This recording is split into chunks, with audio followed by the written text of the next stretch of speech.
Health Real Talk. Bakit nga ba naglalaway habang natutulog? Ito ang mga posibleng dahilan na normal at healthy.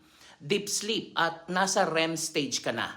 Kapag nasa deep sleep o yung slow wave sleep ka, nagiging sobrang relaxed ang katawan at muscles kabilang ang bibig at lalamunan. Dahil dito, mas madali kang naglalaway. Kung nasa REM sleep, aktibo ang utak sa pagproseso ng alaala at emosyon. Kung napakahimbing ng tulog mo, hindi mo namamalaya na dumadaloy na ang laway. Posisyon sa pagtulog, kung madalas kang natutulog o nakatagilid, mas madali talagang lumabas ang laway dahil gravity ang nagtutulak pababa. Kung nakatihaya ka, mas kaunti ang chance dahil diretso ang daluyan ng laway papunta sa lalamunan. Healthy saliva production. Ang laway ay natural na panlaban sa bakterya at tumutulong sa digestion. Kung sapat ang iyong hydration at wala kang tuyong bibig, natural lang na mas marami kang laway sa pagtulog. Mga kondisyong dapat bantayan.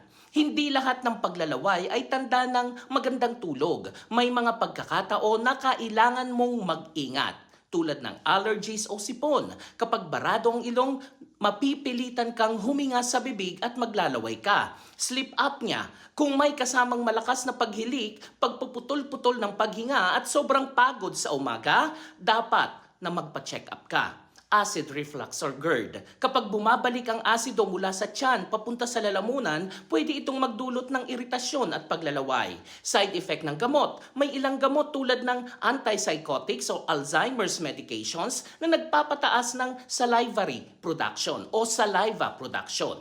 Ang koneksyon sa kalusugan ng utak, ang glymphatic system ng utak ay pinakaaktibo habang natutulog. Ito ang cleaning crew na nag-aalis ng toxins at waste products. Kapag mahimbing ang tulog mo, ibig sabihin ay aktibo ang prosesong ito. Nakakatulong laban sa memory loss, stress at neurodegenerative disease gaya ng Alzheimer's.